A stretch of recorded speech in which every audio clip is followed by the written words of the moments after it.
Well, from babies to teenagers, if you have a parenting-related question, we want to hear it. Dr. Elaine Ducharme is a clinical psychologist from Glastonbury, Connecticut, joining us in Studio 1A to answer your questions live. So call in at 413-377-2001 right now. Dr. Ducharme, it's always so nice to have you here. Thanks, Ashley. It's always fun to be here. And as a parent, I love the advice that you give, and I know our viewers do too, so it's really a treat for them to get their questions answered right now on the air. We're going to start off with a Facebook question that we had from Katie.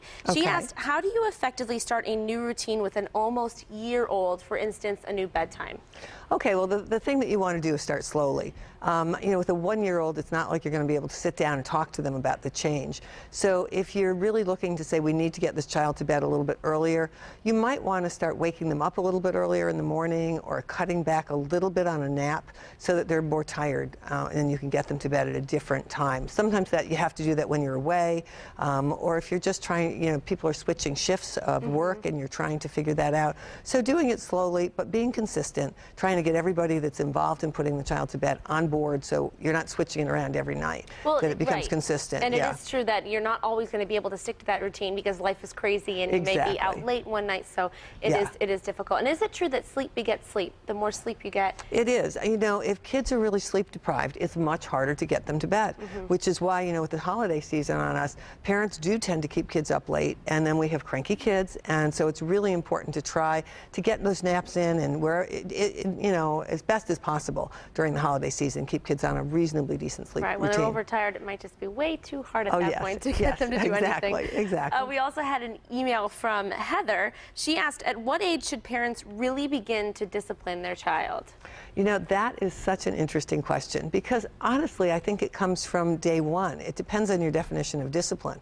You know, discipline is not just, oh my goodness, I'm going to spank you or I'm going to be forceful. Discipline can be loving and nurturing, and it's setting up structure. So even with newborns, obviously you're not going to be setting the exact same time, but you will try and have some sort of a routine that you're setting up. And that, in a way, becomes a form of discipline. Just, you know, trying to do things in a routine way, having a bath right before bed. So as you set those structures up, or whether you have your bath in the morning, whatever your routine is, I think from day one it's helpful to just have a sense. Now, that doesn't always work. I mean, you know, with a newborn, you know, one of the kids up all night or somebody's sick, and it's very difficult. But when you try, I think you can move forward, and then as they get older, being structured, I think all kids do well with structure, and I think parents do as well. Absolutely. So if we think of structure as part of discipline, then I think we're in good shape. Absolutely. And I think a lot of times new parents hear, you can't spoil a baby, you can't spoil a baby. Well, at what point are they no longer a baby? At what point can you spoil them? Well, I think you can spoil them if all you ever do is constantly, the minute they start to cry, jump in and you know, start feeding them. And so you really want to be sure that just because they cry, you're not instantly shoving a bottle in their mouths, and that you start to let them learn to self-soothe. Right, exactly. So. We actually have a live caller. We have Jim on the line. Hi, Jim. Can you hear us? Jen, I think. Oh, Jen. Hi, Jen. Jen, are you there? Oh, we lost her. Maybe it's because I called her Jim. Okay, so Jen's question, Jen, hopefully you're watching, so we'll get your question answered, was at what age should you start to talk to your kids about sex? Oh, you know, her son is 8. Her son is 8. Okay, well, you know, sex is not always just about, you know, the actual act of sex. There's sexuality. And so I really like to encourage parents to be teaching kids about how you treat each other. You know, when your child is little and they're seeing mom and dad hugging or being, you know, appropriately affectionate in front of them, you're already teaching them about sex because you're teaching them about intimacy. I think we have to ask them the questions of what is it that you're really asking. Some kids are saying, where do I come from? They want to know whether they came from Cleveland or New York. Yes. Other kids really want to know. Exactly. Other kids really want to know more of the details. And you have to kind of go with the kid and watch their face, talk to them and see, and then say, do you have anything else you want to know?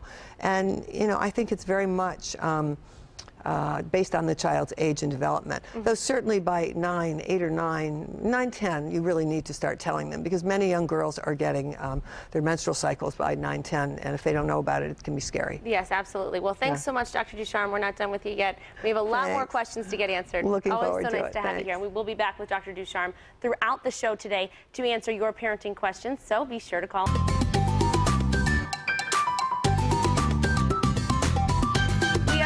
with Dr. Ducharme to answer your parenting questions live on the air today. All you have to do is give us a call at 413-377-2001. And we actually have a caller. Paul is on the line. Dr. Ducharme, hi, Paul. Paul, can you hear us? Yes, I can. Oh, how are you? Good morning, Ashley. Good morning. Dr. Ducharme is here to answer your question. Hi, Doctor. Ashley, I want to thank you. I ended up adopting the cat off Mass Appeal. It's been the love of my life. Oh, really? That's wonderful. It's so good to hear, Paul. Hey, Doctor, this is a simple little, when people come over from college, my goddaughter is transitioning to an American culture. She's very religious, and I was trying to help her explain that you can't let other people occupy your mind and compartmentalize, and she's so stressed about the differences. It's like they're renting space in her head. I was wondering if there's any way you could help her realize that, you know, we have to accept people's individualities and understand that we're different and get along.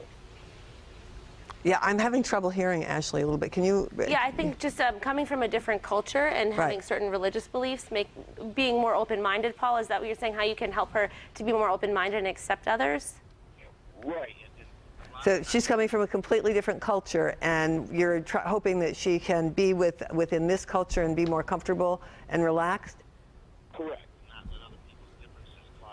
It is hard to hear you, Paul, it's but very yeah, hard to hear. But I think the best that I can say is, you know, we have very rich cultures, and one of the things about Christmas is really that it's about family and getting along and caring about each other. It's really not about the gifts, and so I think this could be a wonderful opportunity to have this person maybe share part of her culture. Are there particular foods that she would like to make? I think it's a she. I wasn't quite clear. Yeah, is it a she? His niece. Your niece. Okay. So maybe she could participate in preparing a couple of dishes that are traditional for her, and maybe participate in the cooking or the planning together, and so that she begins to feel a little bit of what's at home, but also be able to take on some of the newer things and come up with a way of really sharing, because I think that's really what the holidays should be about, is sharing and caring about each other. Thank you, Dr. Ducharme. Paul, hopefully that answered your question. It was difficult to hear you, but hopefully you got something from that as best that we could. Yeah, it was just really hard to hear. Thank you, Paul. Happy holidays. Thank you. Have a wonderful holiday. We're going to move on to another question that we had from a viewer.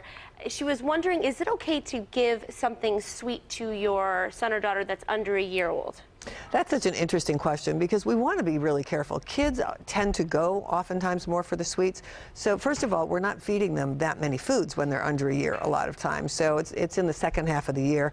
Some parents don't even bother feeding a whole lot of food until the children are much older. If you don't have to give them a lot of sweets, don't, because it simply helps to develop a sweet tooth. So if you could focus on the vegetables and those kinds of flavors when you're starting to feed them. A lot of kids tend to really go for the peaches and the applesauce, and those tend to be sweet. I would be very cautious about giving them anything that's really too sweet. I mean, traditionally by their first birthday, they're having, you know, a taste of their birthday cake, which is really good. But I think that if we can sort of avoid loading them up on sweets, nothing terrible is going to happen if they take a little taste of something. But, you know, try and stay away from as much as you can. Okay, great advice. Thank you, Dr. Ducharme. And I believe we have another caller, Sam? Sandra.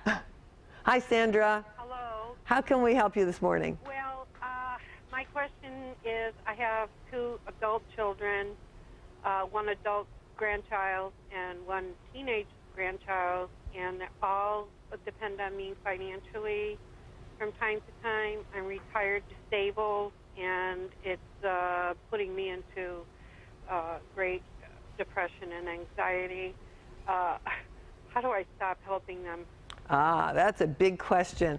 Part of it is learning how to set boundaries. Boundaries are really hard, and kids today, you know, many of them just aren't as independent as we would like them to be. So part of it is simply saying no. I had a woman in my office the other day. Her daughter called her for more money, and she finally, after a lot of practice, just said, sorry, I can't do it.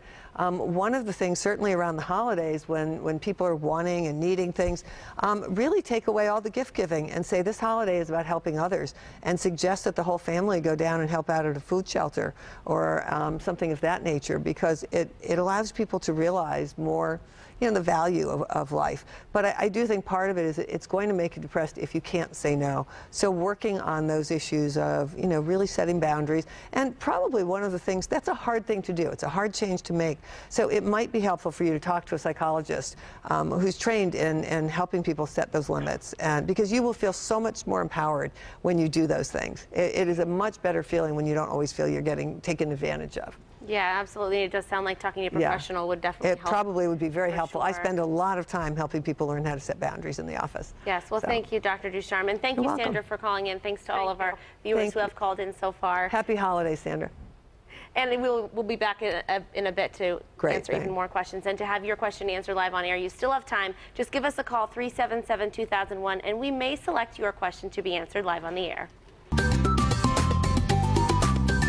Welcome back to Masterfield. We are back with Dr. Elaine Ducharme. She's a clinical psychologist from Glastonbury, Connecticut, answering your parenting questions live on the air.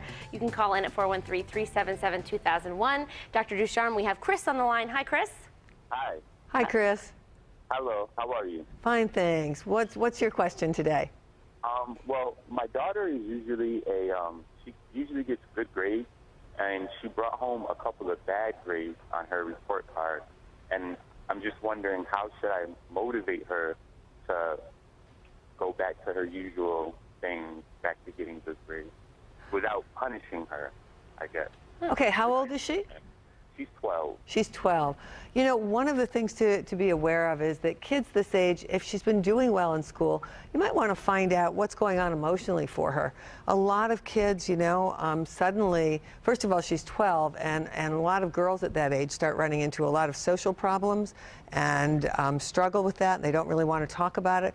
So rather than punishing her, I'd be kind of curious to talk to her about what's going on in school, maybe talk to her teachers, and find out if she's acting out in school. Is she overtired?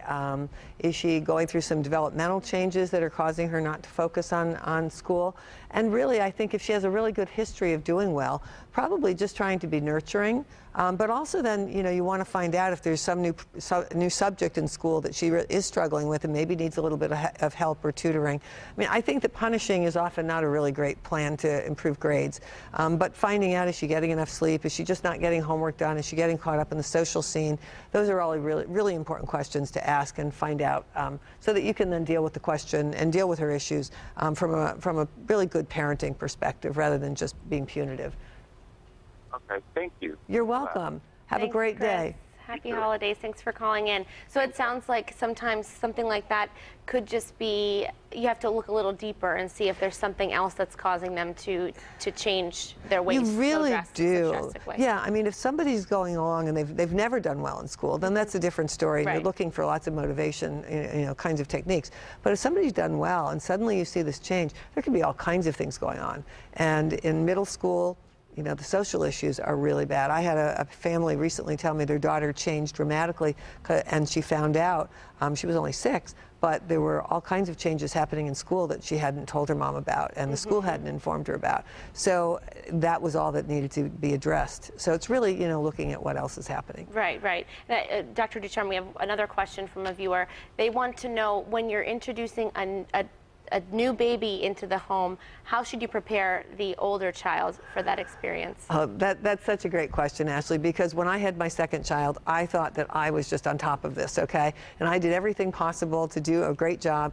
And after the baby was born, when she was about, 4 or 5 weeks, my oldest daughter, who had been completely potty trained, stood in the middle of the hallway, peed on the floor, and said, "Mommy, I can do everything that baby can do. Can we send her back now?"